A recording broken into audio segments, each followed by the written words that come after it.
Okay, welcome back to the Intercourse Show. We are joining a live press conference with President Trump and Pam Bondi, his Attorney General.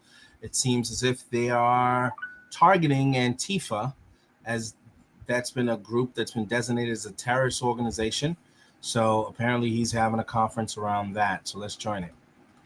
Well, thank you, Mr. President, and thank you for hosting today and focusing on Antifa and the terrorists that they are. Let's not make any mistake. These individuals do not just want to threaten our law enforcement officers, threaten our journalists, and the citizens of this country. They want to kill them. Their agenda is to destroy the American people and our way of life, and this president is standing in their way. He is stopping them from bringing their death and their destruction to the individual citizens in this country that just want to raise their kids and their grandkids in peace and in safety. I want to also thank everyone around this table for being so bold and so brave, for standing up and recognizing the threat that Antifa is to our way of life. By recognizing how advanced they are, how sophisticated their networks are, how they've infiltrated our entire country, and we're seeing them play out with their tactics from city to city, and how they have built out their funding mechanisms. And sir, I also want to thank our Treasury Secretary for his work in getting to the bottom of these funding mechanisms and individuals who are perpetuating this violence on our American cities. I was in Portland yesterday and had the chance to visit with the governor of Oregon and also the mayor. They're in town, and they are absolutely covering up the terrorism that is hitting their streets. While you talked about some of the stories of our ICE agents, our Border Patrol agents, how they have been attacked, how they have been shot at, injured, the damage that they've done, these leaders in these local cities, along with Pritzker and Johnson, ignore what's going on, or sir, they're helping Antifa cover it up. We have arrested dozens of individuals that are Antifa members or affiliated with them, and I want to thank our Attorney General for prosecuting them and making sure they never see the light of day again.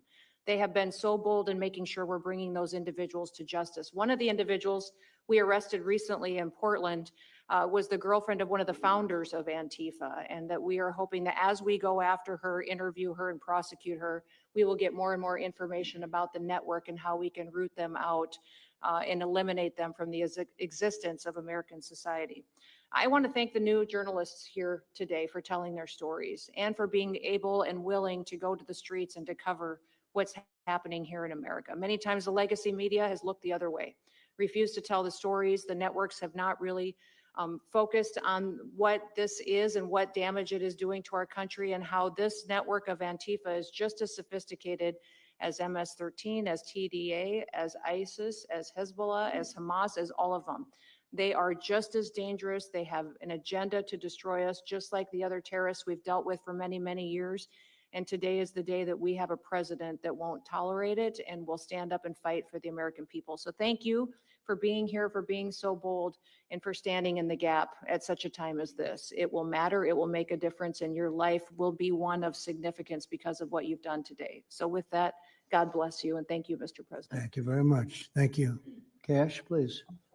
Thank you, Mr. President. Mr. President, the American people gave you a sweeping mandate in your victory in this election cycle, and they demanded safety and security for our citizens. And your administration, with your leadership, has provided us with the resources that we need, which is a whole of government approach to go after criminals absolutely everywhere, not just outside of this country, but within this country.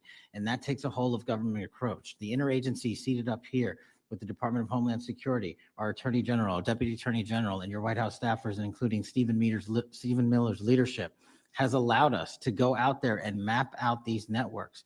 What we are doing at the FBI is simple. It does not require rocket science. We are following the money. Money never lies. And that's what it's going to take to bring down this network of organized criminal thugs, gangbangers, and yes, domestic terrorists, because that's what they are. They are harming everyday citizens in every single one of our communities. And the folks you see here on the right and left, they're some of the bravest men and women we have today. They're reporting the stories live time because the mainstream media won't cover it. They're putting their lives on the line. They're standing up for the flag. The least we can do is stand up for them. So you have my thanks. I read more of your stories than I do theirs because you guys are putting out the truth. And we deserve a country where you are protected as equally as they are. We in this FBI will go after with the criminals with a vengeance. We will not rest until we find every single seed, money, donor, organization, and funding mechanism that we have. And I want to echo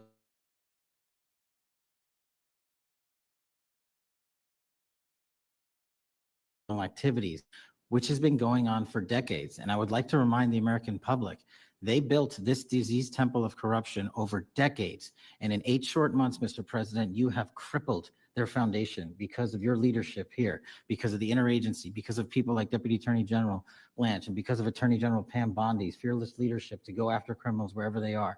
They will not be able to hide. They were able to hide and conspire with prior administrations, and we are exposing their corruption from within. And we will go to every single city in this country under Operation Summer Heat and the other operations we are doing at the FBI to bring these criminals to justice. We will arrest every single one of them from whatever perch you sit in, private or public, no matter how your goal or your ambition is, it will be crushed by the Constitution because the American people deserve law and order. And that's what we're going to give you. Thank you very much, Cash. Great job.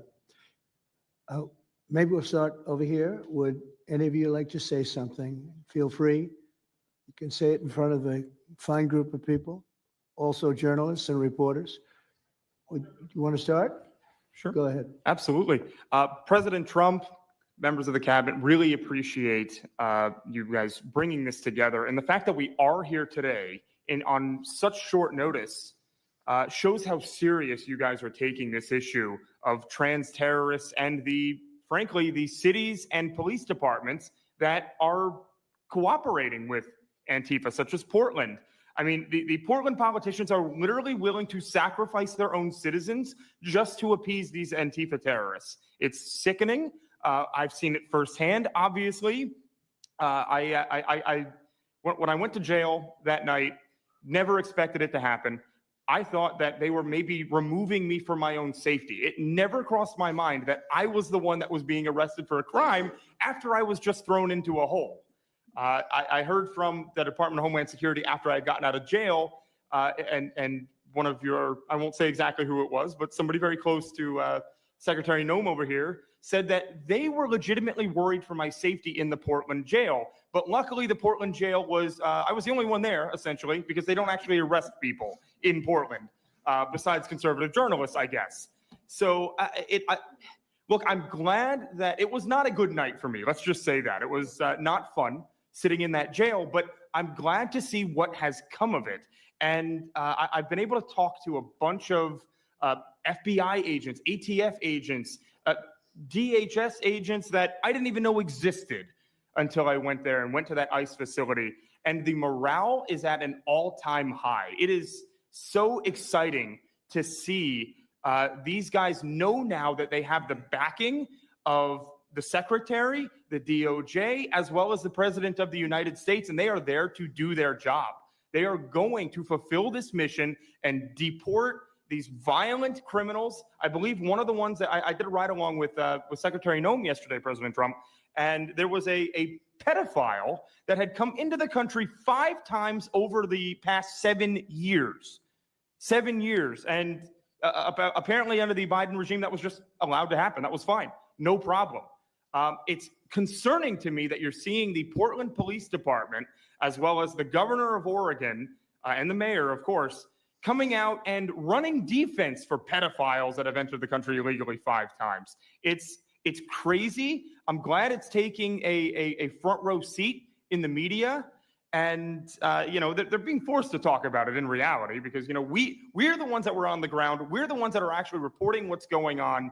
Much of the legacy media has been either ignoring it or covering for Antifa for years now. So thank you guys so much for taking this seriously. And President Trump, you mentioned that flag. So remember, you put out a truth right after That's right. I saw that. took this flag from that man that was burning it in the street. I saw it. Do you know who he is? Oh yeah, I know exactly who it is. So why don't you give it to Pam? Give it to the Attorney General and let's start prosecutions. Yeah. I actually have a second flag that he tried to burn as well. So I have 2 of them from the same guy. Well, you also saw what happened when that flag started burning. Everyone went crazy. And that's when it started, when they started burning the flag. So Thank you. If you could give the information, it would be great. Absolutely. I'll And talk at to least that horrible night made you famous. you. You got He was something out of already it. I got a text from the president of the United States, so I appreciate that. And President Trump, after that happened to Nick, I called Harmeet Dillon and we opened a Good. pattern and practice investigation into the Portland police very publicly as to how they let this happen. Thank you, sir. Mr. President, Brandy Cruz, you're going to hear us be very fired up today, and you can tell, and it's because some of us have been covering Antifa for 15 years and have never had anyone in a position of authority even acknowledge their existence. And I'll also tell you that I think that had you not done, the single most powerful thing you've done to deal with this scourge has been acknowledging that Antifa is a real thing. I genuinely believe there would be people at these tables who would be dead today and would have been killed in Portland had you not called them a terror organization and said, we're going to bring the full weight of the federal government to bear. I talked to Katie Daviscourt in Portland the other day. She'd been assaulted all summer. And she said the same thing. They didn't seem quick to violence as soon as you made that designation. So they're thinking in their heads, they're worried. And then he's in custody shaking. Once you take the mask off, they're nothing. I'm living proof that you can recover from TDS. I had strong Trump derangement syndrome for probably 8 years. This is one of the reasons I recovered from it. And by the way, it's much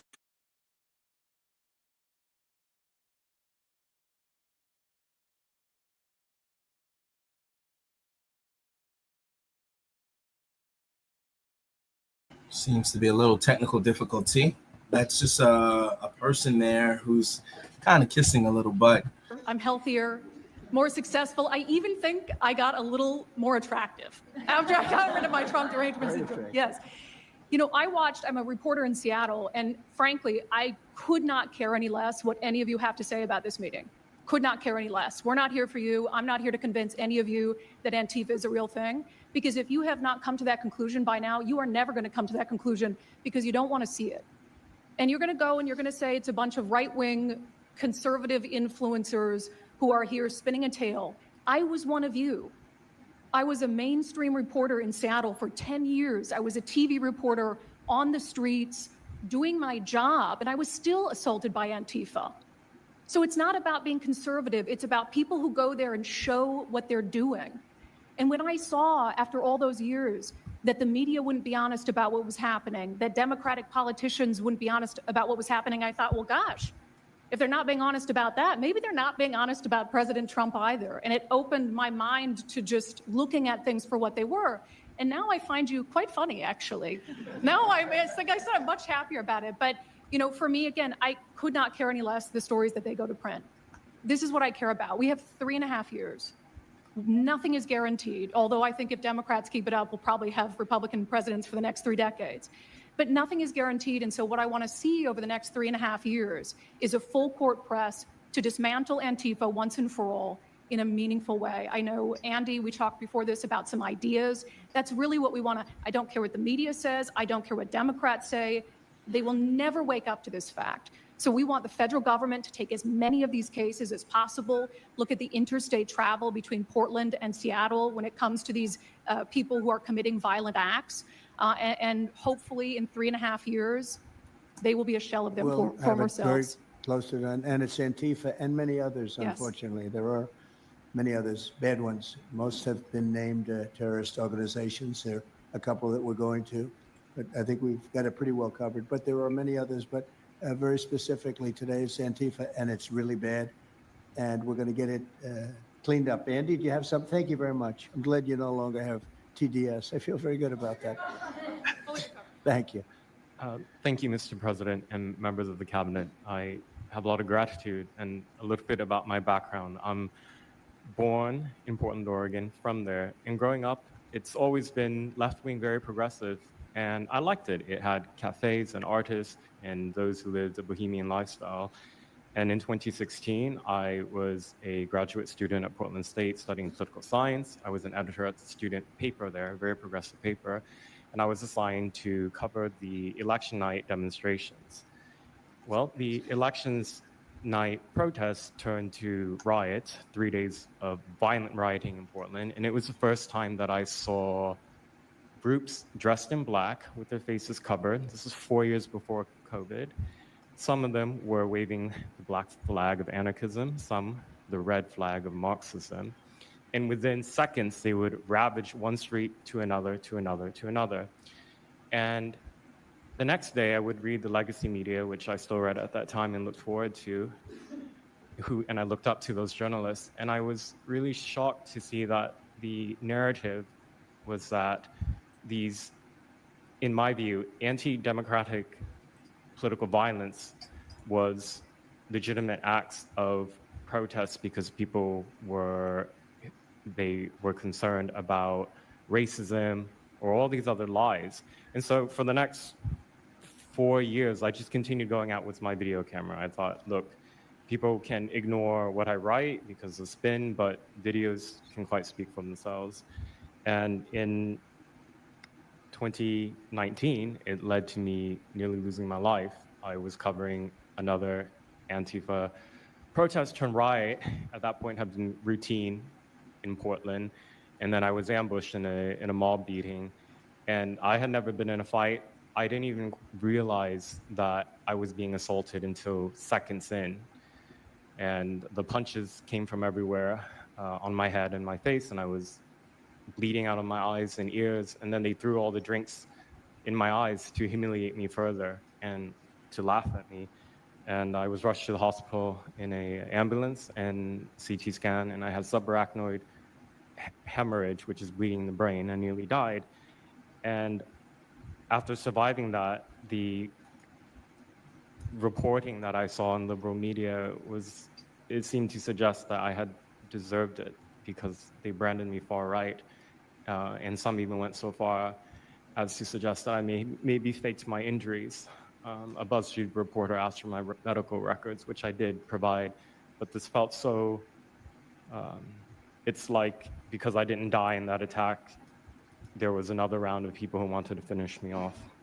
But I continued, and then undercover, and there was an assassination there. There was a supporter of Donald Trump named Aaron Danielson who was shot dead by a self-described Antifa member who then fled out of state and died in a shootout with U.S. Marshals. In 2021, I returned undercover, naively thinking that enough time had passed, and was chased through the streets of downtown and beaten, nearly choked out. The person who was trying to choke me out held me so tightly that I had the blood, the vessels in my eyes burst. So one of the symptoms were my eyes were completely red after that, and I was hospitalized. So thank you so much for acknowledging Antifa and for directing your administration to treat them as domestic terrorists. It's going to be really challenging because how they organize is that they are decentralized, autonomous, and they operate on deception. And we're still to this day told that they don't exist, that it's a figment of our imagination. I think the DOJ could look at federal conspiracy charges. The state of California and San Diego County last year broke up an Antifa cell in San Diego. And I think maybe perhaps the State Department should designate Antifa, its international arm, as a foreign terrorist organization, FTO. So thank you so much for this invitation, Mr. President. Thank you very much, Andy. Great. That's a rough time you had, huh? So the chokeout was almost the end, you felt? Yeah, that was my only near-death experience in my life, and I'm quite shaken when I think about it now. It really feels unbelievable to me that on the streets of America that this type of violence against citizens could become so routine and accepted and cheered on by people. Although, in the immediate aftermath of Mr. Kirk's assassination, we saw again that type of depravity play out on quite large swaths of the left. So there's a deep sickness that's in this country right now, and it pains me a lot to acknowledge it. Yeah, the amazing thing is you look at Portland, and you see fires all over the place. You see fights and, just violence. It's just so crazy. And then you talk to the governor, and she acts like everything is totally normal. There's nothing wrong. It's almost like, are you waking up from a dream or something? You see it on your network. You see it all over the place. And it's so bad. It's so crazy. It's like the movies you see for the kids. I guess not only the kids, adults also, where You have these bombed out cities and these bombed out people. It's like worse than that. I don't think they could make a movie as bad. And then the governor will get up and say, I don't know why they're coming here. It's such a wonderful place. And the amazing thing is the people want us to be there. The people, when they get the real people that live there, many of them have left, but the real people want us to be. The same thing in Chicago. So they've had 60, 70 murders over a short period of time. Murders, people that got shot. They've had hundreds of people shot. And then a guy like Pritzker, or this low IQ mayor, gets up. I mean, he got up, he's got a 5% approval rating. And the people are all against him. They want people to come. Beautiful black women are wearing a MAGA hat last night on television. Beautiful people. And they said, we don't care who comes, just stop the crime. They don't care, frankly, they don't care if it's National Guard and military. Send in anybody you want, stop the crime. And they're afraid to go out. They can't even go out. And then a guy like Pritzker, think of that. True. 50, 60, 70 people over a short period of time murdered, actually murdered, mostly gun violence, but knives, but gun violence. They're murdered, and hundreds of people shot. They had one weekend where they had like 18 murdered and 71 shot. But they said, you know what their excuse is? Yeah, but it was a long weekend. In other words, it was a long weekend, so that was okay. And then Pritzker gets up and he says, like, I don't know what they're talking about. We don't have crime here. They're crazy. I think actually they're petrified. You know, their families live there, everything else. I actually think they're scared. Pritzker was a failure in his family. They threw him out of the family business. Guy's a loser. But you know what? I believe they're scared. They're actually frightened for their lives. Jack, please say a few words. I love Trump. He throws in the jabs. Mr. President, thank you so much for having us here today and holding this roundtable. Antifa is real. Antifa has been around in various iterations for almost 100 years in some instances, going back to the Weimar Republic in Germany. And it's now been just under 1 month since we saw a far leftist murder Charlie Kirk. And we saw thousands upon thousands of people, other far leftists and people in positions of authority, people like nurses and pilots and doctors and HR departments celebrating the death and the murder of Charlie Kirk. This sickness that's out there is absolutely real. And Mr. President, thank you for mentioning the fact that one of the bullet casings read, "Hey fascist, catch" on it. One of the other bullet casings right next to that had Bella Ciao written on it. Now, Bella Ciao is a song that is known in Antifa circles as the international anthem of Antifa. And all of us around the world, around this room that have studied Antifa, we're very familiar with these symbols. And Mr. President, I think the situation is getting worse. When you look at people like Luigi Maggioni in his 20s, Thomas Matthew Crooks, of course, who took a shot at you, sir, the ICE shooter in Dallas, and now this Tyler Robinson, we're starting to see a pattern of more and more murderous violence. And this same violence is not just random. It is targeted assassinations, which are getting worse. And every single one of us in this room that goes out there, and obviously you as well, sir, and all the staff, we are now under that threat every single day. And working there at Turning Point USA, and I've spent just about the last month out there in Phoenix with Erica, with the family, with the team. And I will tell you this, Mr. President, even though going through something like that, which is an absolute nightmare, and people say, you know, what was it like to speak in front of all those people? It was horrible. Every second of it was horrible. But we're not going to quit. And Turning Point USA is continuing the tour that Charlie was on.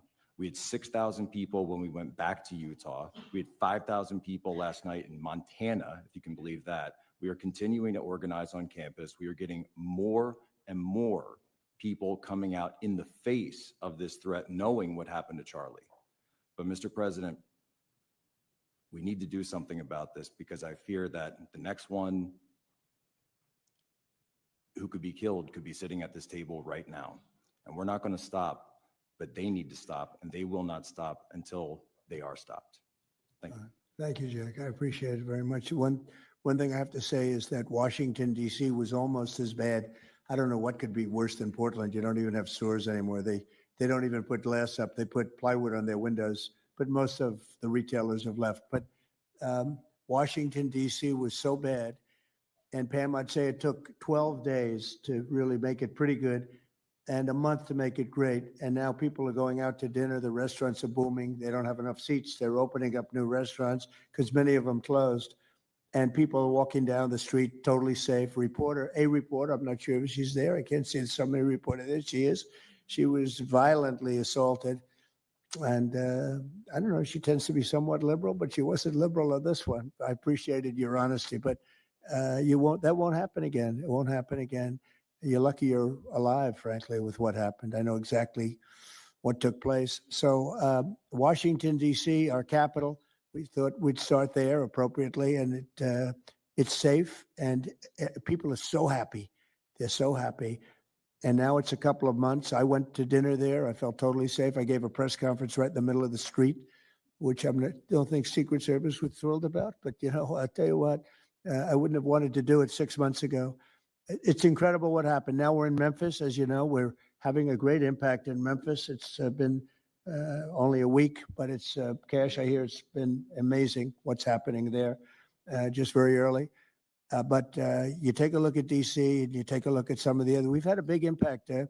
What we haven't said, because Pritzker said, well, crime is going down in Chicago. Well, 5 months ago, Cash went to Chicago with a lot of FBI agents just to prepare it so that we went in with, I guess you could call it a surge, call it whatever you want, but would be even more effective. And we're going to be doing that and very, very strongly doing that because Chicago is a very unsafe city. It's a great city. The head of the Union Pacific Railroad said, sir, please save Chicago. It's a great city. It can be saved. Other cities are gone.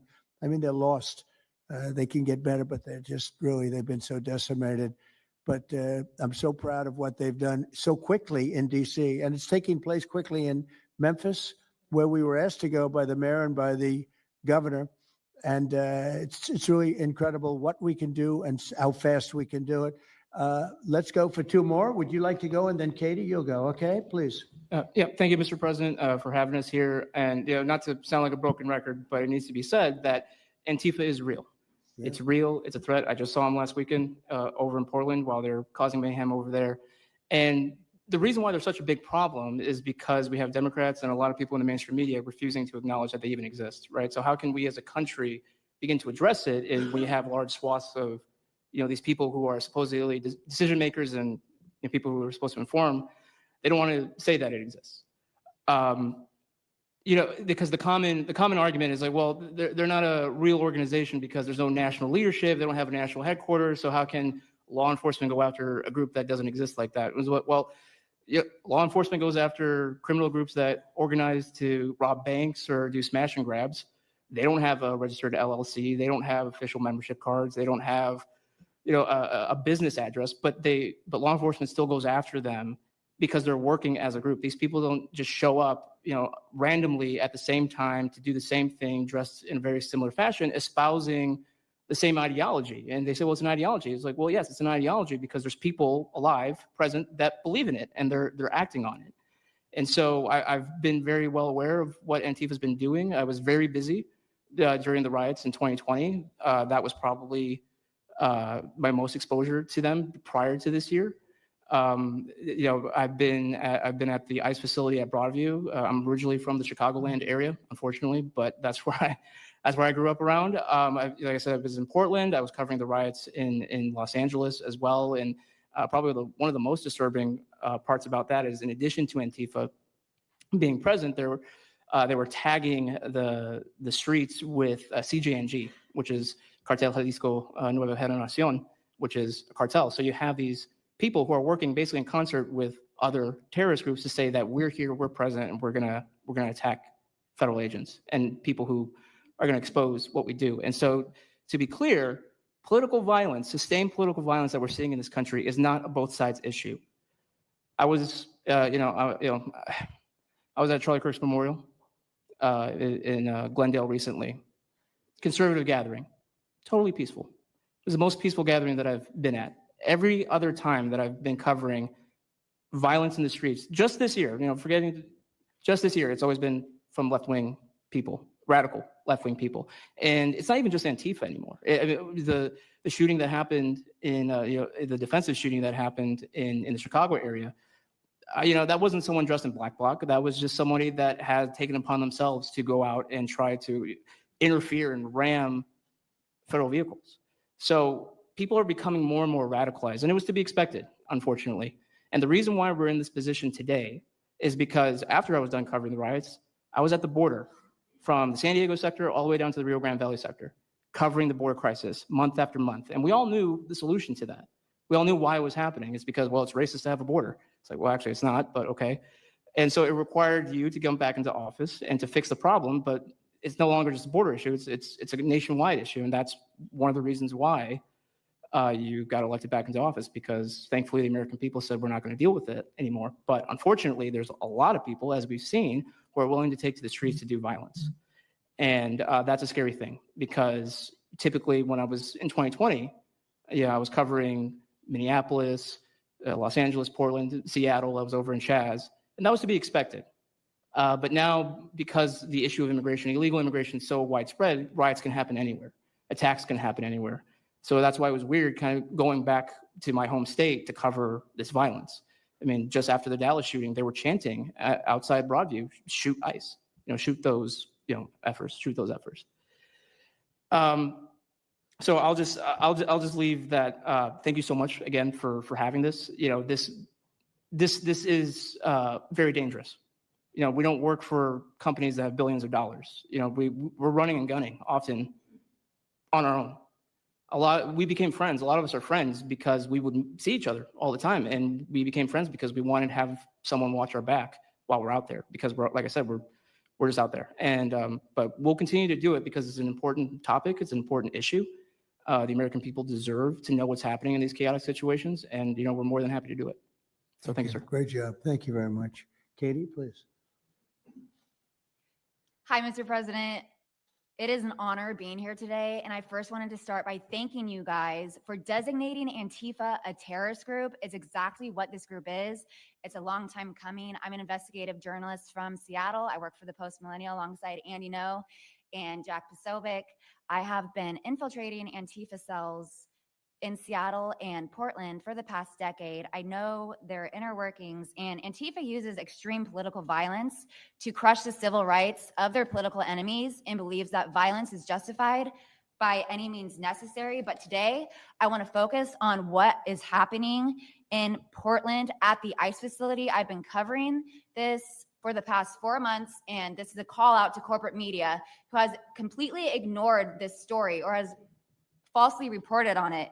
This is nothing short other than a sustained attack on the United States, which is being supported by Democratic elected officials. The Portland Police Bureau has completely abandoned several blocks outside the ICE facility, giving away their jurisdiction to a terrorist group who has spent the past 4 months harassing, assaulting, and intimidating anyone they perceive to be against their cause. Not only have federal agents been relentlessly assaulted for more than 100 consecutive days, black-clad anarchist militants concealing their identities behind black facial coverings have been assaulting reporters just for trying to cover their crimes.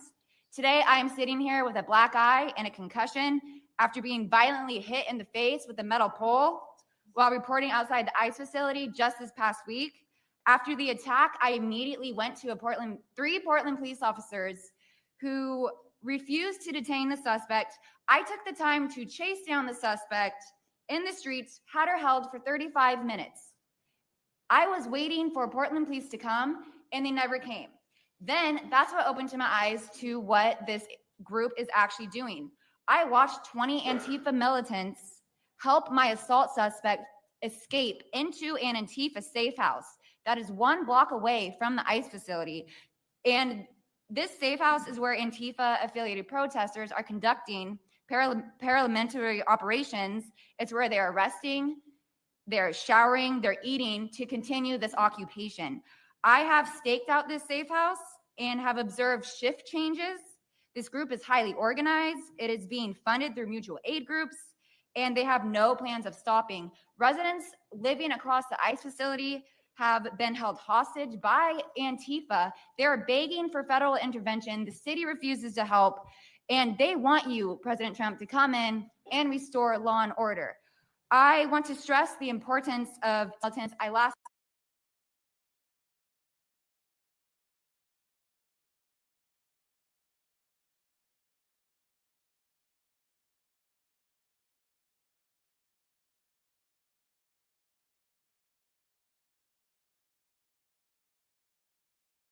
that ICE agents are the Nazi Gestapo who need to be killed. They told me that directly. And I think that if this situation is not taken as seriously as it is, it's just a matter of time before someone gets killed. And thank you for having me. Thank you, Katie. That's pretty incredible. The only question nobody can answer is why. Why are they doing this? They're like insurrectionists. They're terrible people. But you really wonder why. Why are they doing it? What are they gaining other than they're obviously paid? They're paid a lot of money. Go ahead, please. Mr. President, if I can answer that question, the reason why they're doing it is because the same media that's sitting in this room with us has declared all of us at this table Nazis threatened with the steel bat.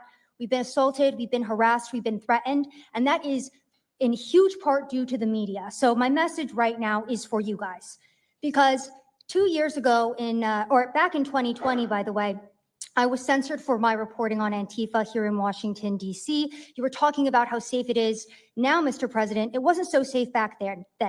Back in 2020, I watched as a father was being mobbed and surrounded by Antifa members as his terrified, crying children looked on and the police here did nothing. I watched as a woman had her hair violently ripped out of her skull simply for waving an American flag on the streets of Washington, D.C. And by the way, if you guys try to go and find any of this footage, you won't find any of it because Twitter deleted all of it because our president shared my reporting and they deleted my entire account immediately after. So now, if you want to know what happened in 2020, all you're going to see is the media headlines that said that it was fiery but mostly peaceful. Thanks for that one, CNN. The reality is that it was an extremely violent period of time, and for the last 10 years, Antifa has been wreaking havoc on law-abiding and innocent American citizens, and it needs to end. Now, I'm with Turning Point USA. It's an honor to be here, Mr. President. Thank you guys so much, everybody in the administration, for giving us a seat at the table, because the media has not only been demonizing us for so long, but immediately after the brutal assassination of our founder, Charlie Kirk, our Turning Point USA chapters have seen an uptick in violence across the nation as Antifa chapters that are embedded in our universities go and target them. It's been extremely difficult to report on the ground, and for a long time I was afraid to go to Portland because I knew that the only people who would have my back, like Julio said, were one of my friends on the ground because there is no police force there. I was terrified to go because I knew if I got shot or stabbed, and I have been assaulted, I've been mobbed and robbed in Austin, Texas by Antifa, that nobody would come to help me. So my plea to the entire administration, especially to the DOJ, is every single radical left-winger who was in front of the ICE facility in Chicago, in New York, in Portland, please make sure that you use the full force of the law to come after each and every single one of them, because it is us being soft on left-wing violence that has fomented all of the terror that we have seen in this country. And it is the left wing getting away time and time again with assaulting law-abiding American citizens that has led us to this place. So truly, to the Americans that I speak to on the ground, they feel completely abandoned by their state and local government. So please step in. You have Americans begging for the National Guard. And to the media over here, please report on the truth. Please do your jobs. I'm an American citizen. Everybody at this table simply views ourselves as American citizens who have an iPhone and the will to actually tell the truth. So please take your job seriously and tell the truth to the American people. And thank you for letting me be here on behalf of Charlie to continue his legacy of cleaning up the country. Thank you, Mr. President. Thank you very much. Appreciate it.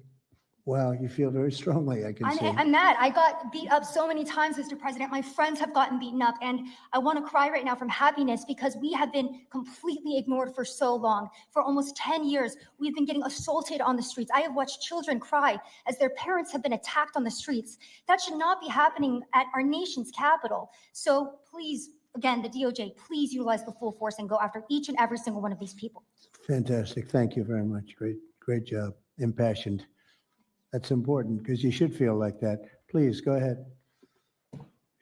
Mr. President, thank you for having us here and bringing together this panel of brave journalists, everybody on this side of the room.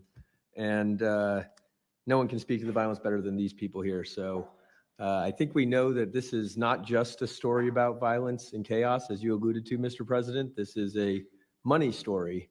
And at the Government Accountability Institute, my colleague and I, Peter Schweitzer and our team, we followed the money, and we followed it to the top of what we call the protest industrial complex, Riot Inc. And we found a network of NGOs. It's not just the Soros network, the Open Society network, it's other funding networks, the Arabella funding network, the Tides funding network, Neville Roy Singham and his network, Foreign Cash. And it's also big left-wing funders. Some of them are not citizens of this country. Mr. Hans-Jörg Wyss of Switzerland. They're pouring money into this entire ecosystem. And so I want to share 3 money facts with you about what we call Riot Inc. Number one, like any corporation, Riot Inc. has many divisions. It doesn't just have the Antifa boots on the ground division. It has PR divisions. It has marketing divisions. It has a very well-funded legal division to get these boots on the ground back on the streets as quickly as possible. But it does have those investors that I mentioned. Number two, we have identified dozens of radical organizations, not just the decentralized Antifa organizations, but dozens of radical organizations that have received more than $100 million from the Riot Inc. investors. These would be the lawyer groups. These would be the groups that advocate for calling good, honest Americans fascists, et cetera. And then 3, I think the most shocking thing is that we have found that more than $100 million in US taxpayer funding has flowed into these funding networks, including at least $4 million to these very groups themselves, not just Antifa types, but there was an event in Atlanta called Stop Cop City. Over 60 rioters were charged with domestic terrorism. These groups received money for that from both the billionaire class as well as taxpayer money. So one other thing, this money helps fund the decentralized crowdfunding platforms. These are ways that Antifa, the John Brown Gun Club of Elm Fork, which had links to that attack on the ICE facility, the Socialist Rifle Association, and just because they don't have LLCs or EIN numbers doesn't mean they can't get paid. Some of these funding platforms, crowdfunding platforms, are funded by this network that we call Riot Inc. So again, I want to thank you for your leadership, for the whole cabinet's leadership on this. We're going to keep following the money and appreciate everything you're doing, sir. Do you know the name of any of the funders? Do you know the names? Because if you do, I'd like you to give them to Cash or Pam. Absolutely. Or Christy. Yeah, we'll do that. As soon as you can. That's all of you. Because you probably know the names after a certain period of time. You tend to find out. But these are people that do not have good intention for the country. And that's treasonous, probably. So if you could, very important, if you could do that, it would be great. Nobody would know better than you. You'll figure it out. Thank you. Please go ahead. Yeah, my name's Nick Shirley. I'm 23 years old. I'm a 100% independent YouTube journalist. And over the past year or so, I've been able to go to 15 countries. I've hung out with people in the gangs of Brazil, in the favelas, in the prisons of Secot. But yet the most dangerous places I have been here in the United States, unfortunately. And I've had the opportunity to show people about the protest Antifa here in the United States, and there's nothing organic about what they are doing here in the United States. I've watched people be bussed in from states. I've watched the same lady at a protest in Atlanta be bused to a protest in DC and then in New York City. There's nothing that is honest about what they are doing. And they have signs. I've seen the same signs here in DC and in London as well. It's a big organization and corporation that they're running. And people may wonder, like, what's the threat to us as Americans if we go? Well, you'll be labeled as a fascist, you'll be labeled as a Nazi, and they'll wish death upon you because they wish death upon me. And just last week in Portland, Oregon, I watched a lady get trapped in her car, surrounded by Antifa, and her sister messaged me after seeing the video. She said, the only reason I think my sister was safe is because you were there recording. I also was chased out by a member of Antifa who said he would smoke me, and next thing he knew, a DHS sniper had lasers on his chest. If he was not there, who knows what would have happened that day. These people are very dangerous, and people wonder how they're able to do it. It's the reason is because these cities are not enforcing the law. And why should these people be worried if the law is not being enforced? And we are not far right, nor are we far wrong. We're just right. And the truth about what's happening here in America with these groups is very dangerous. And I thank you, Mr. President, and your administration as well for acknowledging that. Thank you very much. It's too bad you have to go through it. but I we know, thank it's a little you very crazy, much. right, Mr. President? Well, you're going to get to the bottom of it, so it's a very important thing you're doing. Thank you very much. Please, Ken. Yeah, I've just got something very short. I'm attacked every time I do my job. When I leave my house to go to work, I am violently assaulted. I've had guns pulled on me. I've been bear sprayed. I've been beaten down. I've been almost killed. So my question for all of you is, how would you feel if every time you showed up to work, masked militants tried to kill you? Because that's how we feel. That's our lived reality. And you guys go and tell us that we're liars. The riots aren't that bad, right? I've never seen any of you guys on the ground. In fact, I've never seen anybody representing the companies you work for on the ground. You guys come to us for interviews that never get published. Stop saying we're lying. We're not. We risk our lives every day to do the job that you guys are too afraid to do. What network would you say is the worst, if I could ask? Oh man, yeah, that's a I real mean, tight spot. honestly, it's a simple question. Well, there's a lot of people in this pool, and I would say I'm not talking about Fox. I'm not talking about Newsmax or any outlet that resembles them. So I'll let you guys put the pieces together on who I'm exactly talking about. Who would you say, which network? would you say? MSNBC for sure. Oh, they're terrible. I agree. They're CNN, terrible. probably close. Yeah. Yeah, I'd rate it that way. Yeah, MSNBC. That's Brian Roberts. Yeah. That he allows that to happen is a disgrace. Absolutely. And CNN is second. Yeah. I would say CNN is not quite as bad as MS. MSNBC is not What really a about news site others? anymore. Oh, MSNBC is sick. Yeah. They're sick. Well, Who- sir, it's who also else? just the stories that they publish about what's the ICE enforcement operations that are so heavily slanted that it's no longer, as I was saying, no longer just Antifa, but Americans that are becoming radicalized. So they've been very irresponsible with how they've been reporting. Who on is it. that? MSNBC, for example, they're Would you rate them the worst? probably. And They who ran would a you rate story. second? Well, they ran a story about an operation in Southern California about how a father of 3 Marines was arrested, and they made it seem like they just did it because he's brown.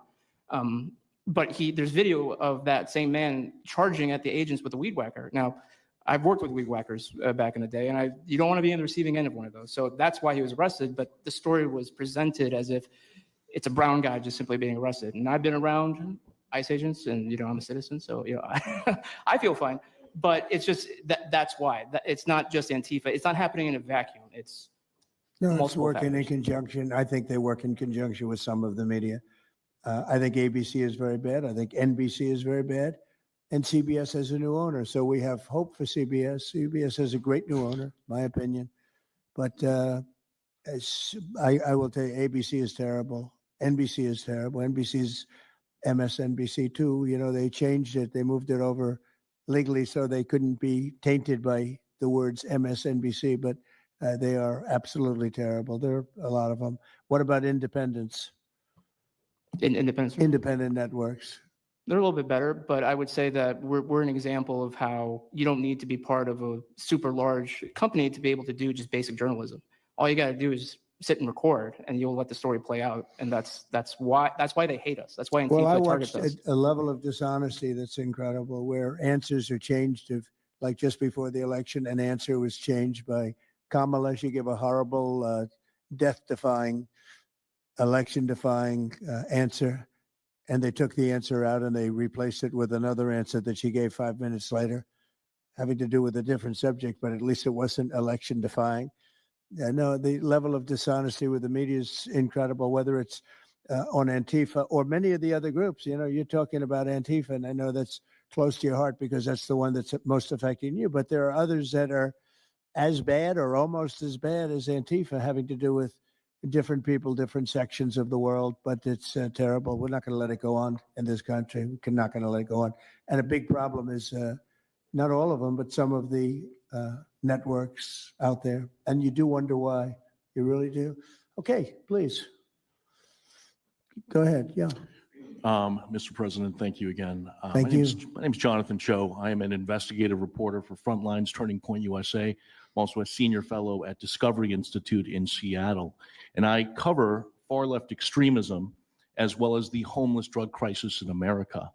And I find it oftentimes those worlds intersect. And hot off the presses, what I wanted to bring to your attention today is a report from a Capital Research Center here in DC in conjunction with Discovery Institute. They just put out this study right now. And what it shows is that Antifa is heavily embedded in the homeless and housing nonprofit sector. In many cases, the homeless industrial complex is running cover for Antifa. Antifa is benefiting from American tax dollars, and they're essentially being used as the muscle. Let me give you an example. There's a group called Stop the Sweeps in many US cities right now. They get in front of encampment sweeps. What they're doing quietly is they're bringing in Antifa militants to manufacture a crisis to make the police look bad. Another group right now that is behind Antifa and working with Antifa very closely, based on the research that we have right now that we're going to give to you and your team, are the Democratic Socialists of America, also known as DSA. Again, these far left progressive groups tend to be aligning themselves with Antifa. So finally, in closing, what I wanted to thank you again, Mr. President, is that a few months ago, earlier this year, you put out an executive order on homelessness and the drug addiction crisis in America, and that's sent the entire homeless industrial complex on the run.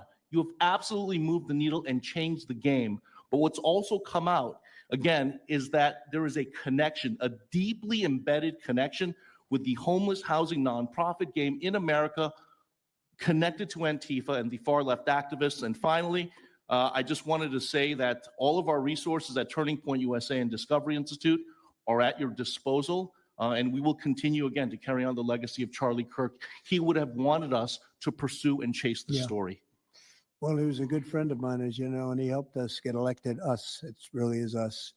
It's even some of them, but not too many of them, not enough of them. And did you notice when we mentioned CNN and MSDNC, the cameras went off. Two of the cameras immediately went off, but they're not going to cover it anyway. The problem we have is that this is a very important meeting, but you'll see very little press about it. These are major statements being made by major people, including the people right here, and you're not going to see too much about it. They don't like to cover this kind of thing. So it's very dishonest what's going on there. I think the press is a big factor. Please go ahead. Thank you, James. Mr. President, thank you so much for having us all here to bring attention to this matter. You did mention MSDNC, CNN, a handful of those other outlets that have been lying about, various things, but especially what ICE, brave men and women over at ICE have been doing. I was talking to Antifa members in Portland the other day, and a lot of these people genuinely believe, they buy these lies, and they genuinely believe that they're fighting against literal Nazis and not brave men and women that are putting their lives on the line to basically, enforce basic immigration law, right?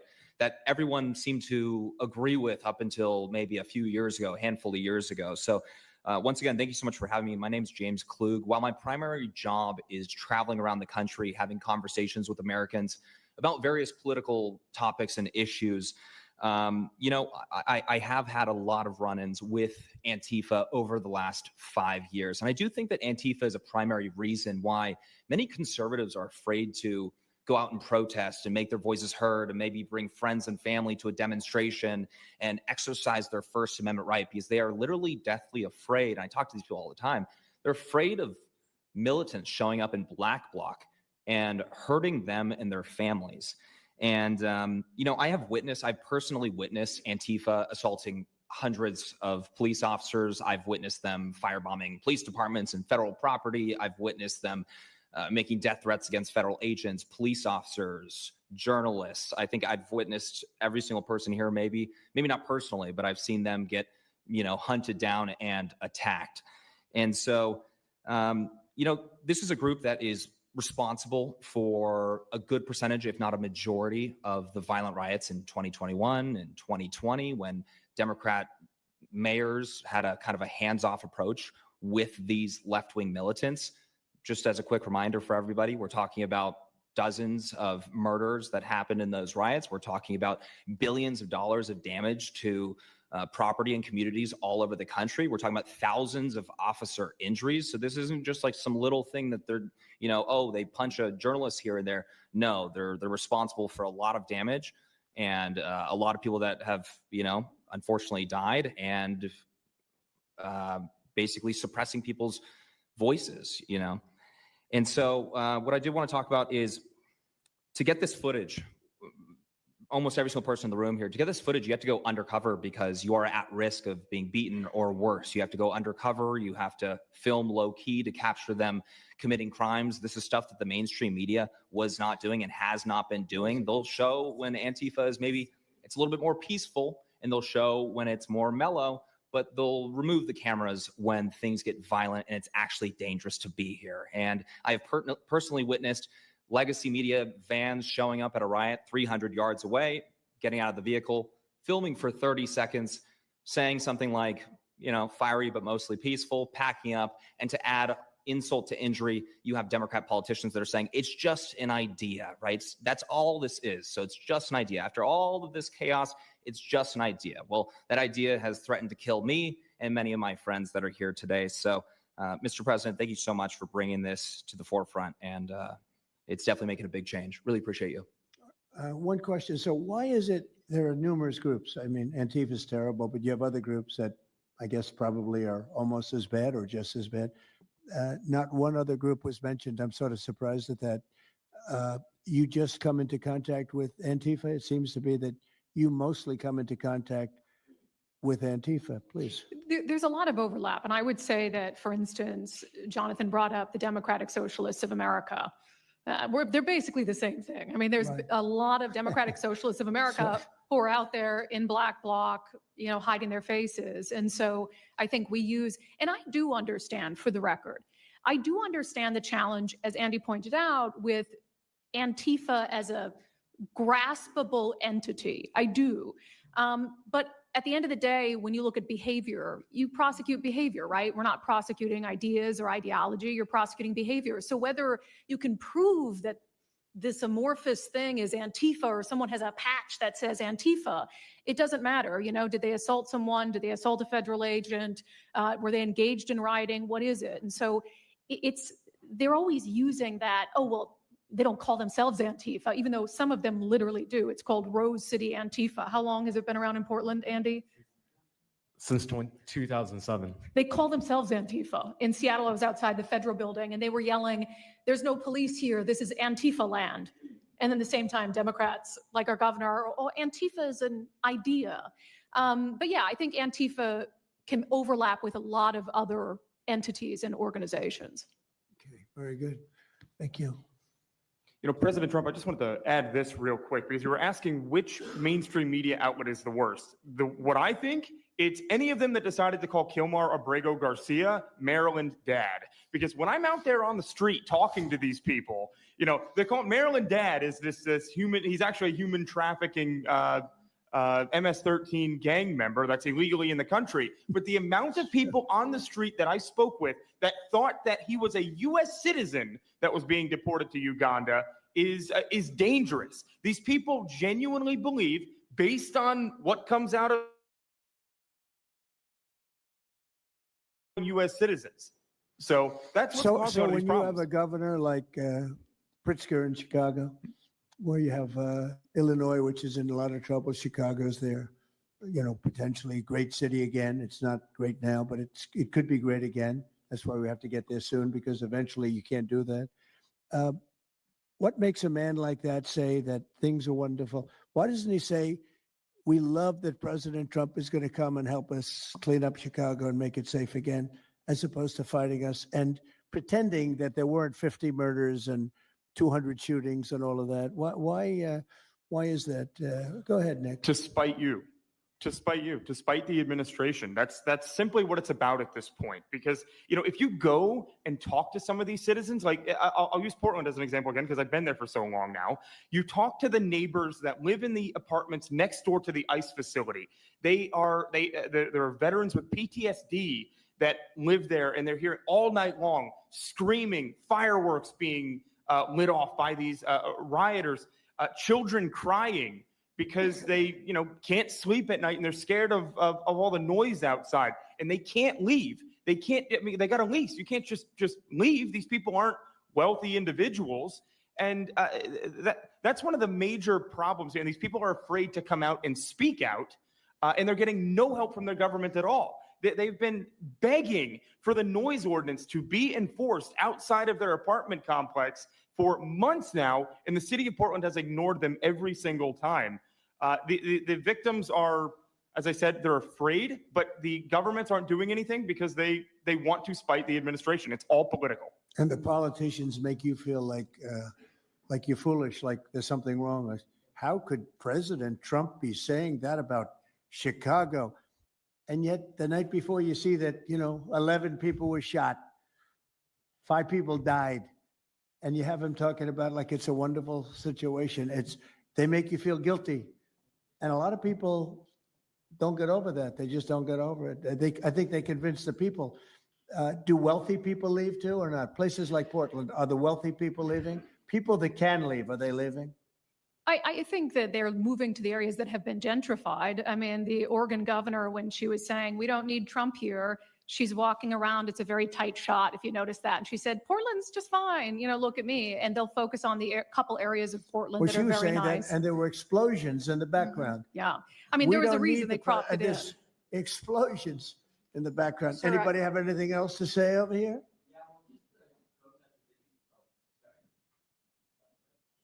And then should we be taking questions or is it just a waste of time? Because they can ask questions, but, well, there's Brian, he's good. But you know what?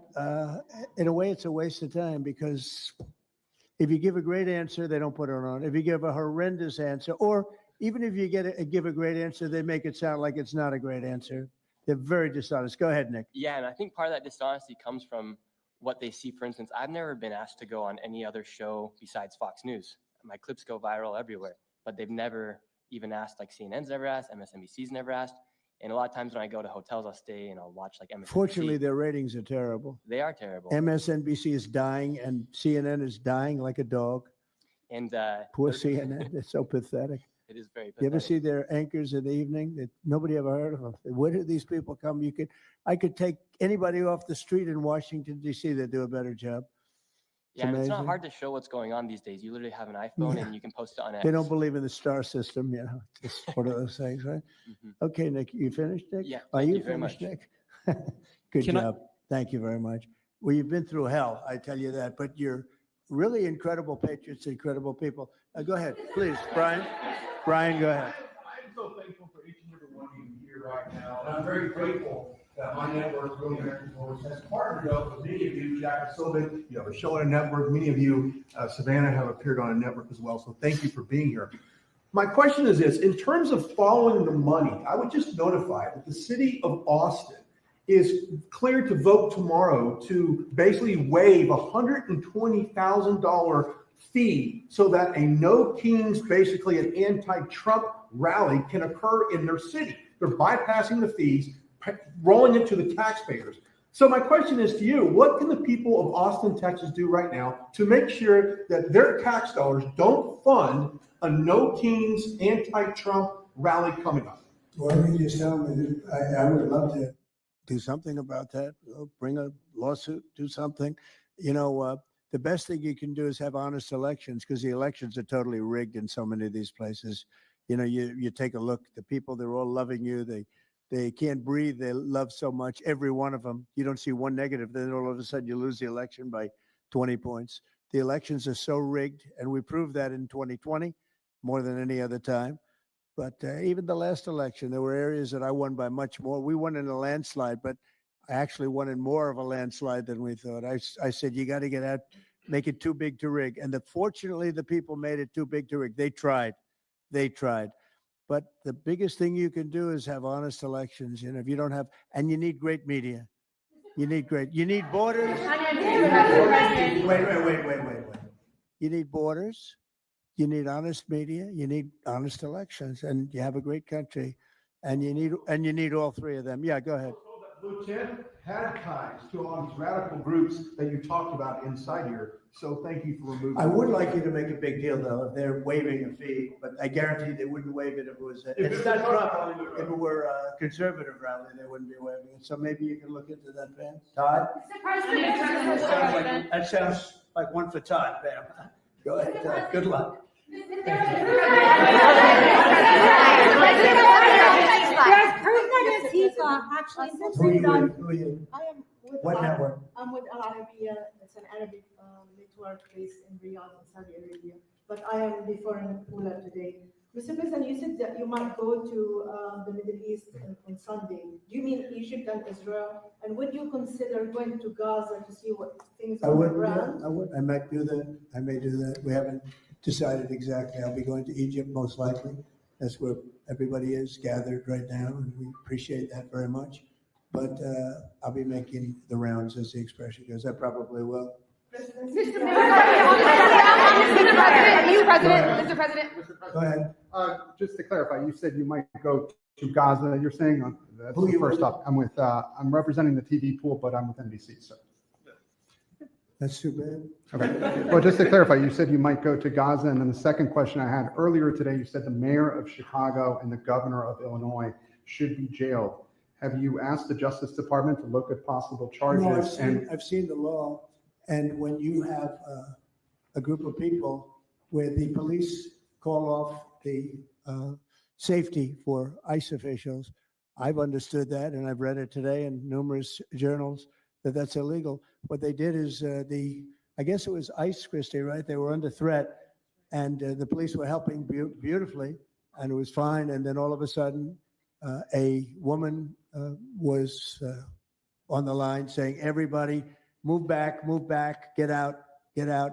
And they were given an order by the second person in the police department, and the governor knew about it, the mayor knew about it. I understand that's a criminal offense. Do you want to comment on that, Christie? Yes, sir, we're seeing that kind of pattern happen with local law enforcement and state law enforcement, not just in Illinois, but also out in Oregon too. In fact, in Portland, I was there yesterday, but some of the ICE officers were telling me that as they drove by the rioters that were saying, kill ICE agents, Molotov cocktails, melt ICE, that the Portland police were cheering them on and had their fists in the air cheering on the rioters that were threatening their lives. So in Chicago, we had a 10-car caravan trail our ICE officials and pin them down. And those ICE officials, to get out of their vehicles, a woman tried to ram them and run them over, and shots were fired to get them to safety. So it's happening on a regular basis, and any elected official that allows this to happen and gives cover to those kind of individuals who are perpetuating murder should absolutely be prosecuted, in my opinion. Daniel. Thank you, Mr. President. And by the way, we have Marco Rubio. Marco, come on up here, please. He's going to bring a little stability to this group. Come on up. Does everybody know Marco Rubio? Is there anybody that doesn't? Some of the reporters don't. That's why they shouldn't be reporters. which job is he here for today, Come sir? on up here, Marco. Anything we should know about the Middle East? That's what we're hoping to talk to you about here, Mr. President. He's doing a good job. He was born for this job. I can tell you. Daniel, Mr. please. President, thank you very much. I have two questions for you, if that's okay. Seamus talked a little bit about the money aspect of this. Do you believe if you go after where the money is coming from with Antifa, in regards to Antifa, do you believe that would be similar to cutting the head off the snake, so to speak? And I have a It would question on help. this. I don't know that it would be totally complete, but it would certainly, you'd knock out 75%, 80%, 85%. These people, a lot of them don't believe it. When I watch them, I say, I can almost tell a pro by, they're like professionals. That's all they do. And they get paid by somebody. I think it would knock out a lot of it. Yeah, not all of it maybe, but a lot of it. A lot of the people who we've listened to over the last hour, they've emphasized that Antifa, it's not necessarily this big organized thing. It's a bit ambiguous. It's deorganized. I think that's one of the words that Andy used. What is the challenges of going after a group that makes it intentionally difficult to go after and find? That could be for you, the Attorney General, anyone up there. Well, they're smart people, and they deceive. A lot of them are crooked people. A lot of them have been staying out of trouble their whole lives, and they've been bad from the day they were born, frankly. But these are sick people. Pam, go ahead, please. Well, they're smart, but they're not smart enough. Oh, my microphone's broken. They're smart, but they're not smart enough. They have been covered by these liberal cities for so many years. And that's why we're all working with Treasury, with all these different departments to find the criminal conspiracy. Okay. I'm just giving. Yeah, I was just given a note by the Secretary of State saying that we're very close to a deal in the Middle East. and they're going to need me pretty quickly. So I will take a couple of more questions. Please. Thank you, sir. I also have two questions for you, if I may. Have you given any more thought to possibly suspending habeas corpus to not only deal with these insurrectionists across the nation, but also to continue rapidly deporting illegal aliens? Yeah, it's suspending who? Habeas corpus. Oh, I don't know. I'd rather leave that to Christie. What do you think? No, sir, I haven't been a part of any discussions on that. All right, go ahead. In the ceasefire This is negotiations. CNN speaking, by the way. So, Are you this personally is one participating? of the worst reporters that you'll ever. I don't even want to take a question. It's a waste of time. Go ahead. Mr. President, how will you decide which workers get back pay and which workers do not? Well, we're going to see. Most of them are going to get back pay, and we're going to try and make sure of that. But some of them are being hurt very badly by the Democrats, and they therefore won't qualify. Go ahead, please. What will the administration do to foreign Antifa organizers and funders who are located overseas? Go ahead in the yellow, please. So the Nobel Peace Prize will be announced on Friday. You've been nominated by many world By many, leaders, many countries. That's by many right. countries as well as the hostage families. Do you think you will win? I have no idea. I mean, look, I did settle. Marco would tell you we settled 7 wars. We're close to settling an 8th. And I think we'll end up settling the Russia situation, which is horrible. 7,000 people died last week, by the way, in Russia, between Russia and Ukraine. I think we'll settle that. So I don't think anybody in history has settled that many, but perhaps they'll find a reason not to give it to me. Perhaps they will.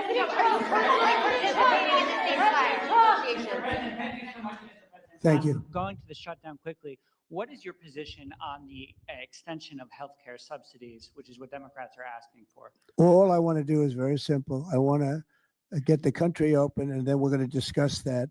And we'd like to. Obamacare is a horrible mess, and it has been from the beginning. We want to make it better, stronger, even if it costs more money, we want to make it better. The Democrats want to make it worse. The Democrats want to approve health care for illegals coming into our country, many of them coming in from prisons and mental institutions and drug dealers. They want to give them health care. We don't want that for our people because that's going to destroy the health care that we already have. We'd like to make Obamacare better for people, less expensive and better health care. Yes, ma'am. Mr. President. I'm wondering if you've been briefed on the organization and funding of Antifa, and if so, what have you learned? I have been, and they have pretty good knowledge, but they're going to have a very good knowledge. And I really ask these very brave patriots that we're surrounded with today to let us know, because I think you probably have some pretty good ideas. And even if you're not sure, let us know and we'll figure it out. Okay, if you could do that.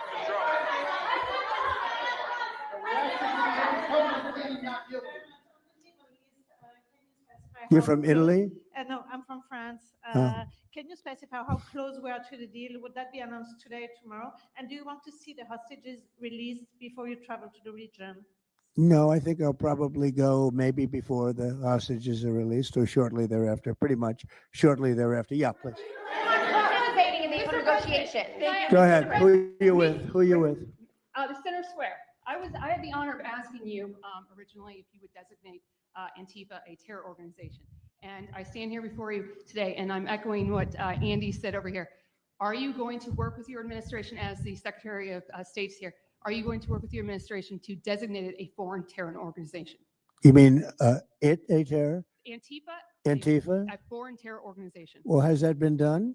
Pretty close, right? Would you like to see it done? Yes, Mr. President. You think it would help? They have foreign I'd be links glad all to across do it. I Western think it's Europe. the kind of thing I'd like to do. If you'd like, does Middle everybody East. agree? If you agree, I agree. Let's get it done. Okay, let's get it done. Marco, we'll take care of it. Mr. President. That's international, you mean? Yes. International. Mr. President. Sounds good to me. Foreign terror organization. Steve, are you okay with it? Yes, it's true. There are extensive foreign ties, and I think that would be a very valid step to take. Good, I think so too. Yes. Good, I think it's a good point. Thank you. President Trump, are you planning on personally participating in this?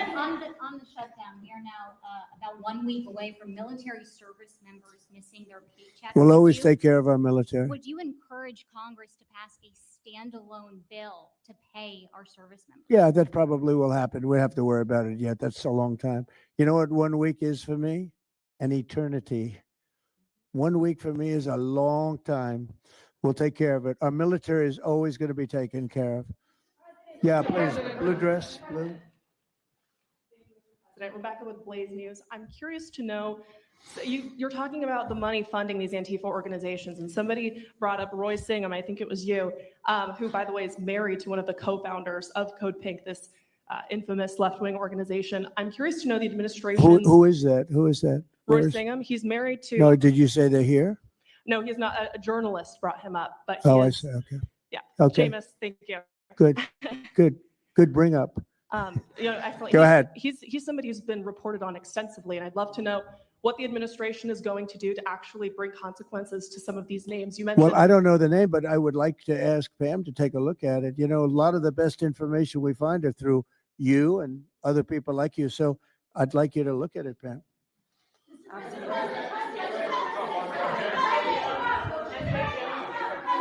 In the back, please. Compelling proof that Antifa did infiltrate on January 6th, dressed up like Trump supporters and incited violence. Is that something that you would want the new J6 committee at Congress to look into? Well, I've heard that. They dress up like, they're fresh out of MAGA, but they have nothing to do with MAGA. And they make trouble and they try and blame it. And yeah, we know some of that and we will be acting on some of that. We've seen it. So I think you could stay a little longer, but the problem is, although you have some very honest journalists in here, you also have some largely dishonest journalists like MSDNC and CNN. I think they're very dishonest, unbelievably. It's like a waste of time even talking to them. But I have to go now to try and solve some problems in the Middle East, although I'm very well represented by our Secretary of State. He could probably do an even better job than me, but who knows? We don't want to take any chances. So we're going to go and do that. If you'd like, Pam, would you like to stay for another 5 minutes, 10 minutes while we have all these great people? And I'll let Pam and Christy take over and get some good points out. I just want to thank the people around the table in particular. You've been amazing. You've been brave. You're real patriots. You're real patriots. And at some point, we're going to have to look into, at least in certain cases, rewarding you with some very important medals and honors, okay, as we have done and will be doing with Charlie Kirk. Charlie is getting the Presidential Medal of Freedom, which is our highest award outside of the Congressional Medal of Honor. And I think they're sort of even. One's civilian and one's military. But unfortunately, the civilian sometimes is military also because of what we have to go through on the streets of this country. I can only tell you this. We have a great nation. We have a nation that's right now the hottest in the entire world. We're the hottest nation in the world, despite all of the things we've been saying today. But that's going to make your job easier because nobody's doing better than we are financially. We've never done better. We've had, I think, 58 stock market increases since I've been top, meaning record increases. We have never seen anything like it, and we're going to keep it going. That makes it a little bit easier for what we're doing. I guess maybe it also makes some people crazy because they don't want to see us do well. But we're the hottest nation anywhere in the world, and we were a dead nation 1 year ago. I say it all the time. We were a dead nation. Now we're the hottest nation in the world, and that's said to by every leader. One of the reasons that we have every country already signed up or just about to sign, every country in the world on this whole mess we have going over with Hamas and the Middle East and all of the things you see, is they respect our nation. A year ago, you wouldn't have been able to get it. You certainly couldn't have gotten it with Biden. You didn't know where the hell he was. But a year ago, you wouldn't have been able to have a situation like this. So I just want to thank the people around this table and certainly the officials around the table because they've been incredible. They've been brave. And I watched yesterday, Pam, and I watched a little bit. I thought it was so good. I rounded up and I watched it late in the evening because I thought you were fantastic yesterday. You really, look, you had some wonderful senators, some great politicians asking you very fair questions, and you had some real slime balls.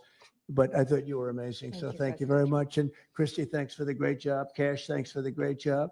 Always my man back down there. He's the silent type, but he's a hell of a lawyer. Thank you all. We're going to get peace in the Middle East. That's what we want to do. Thank you very much, everyone. What specifically makes you so hopeful, Mr. President? What's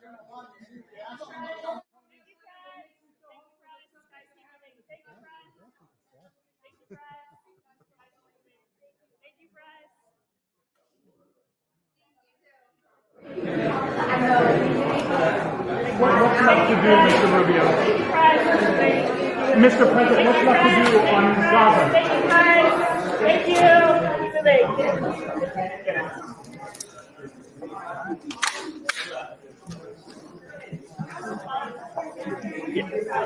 Thanks.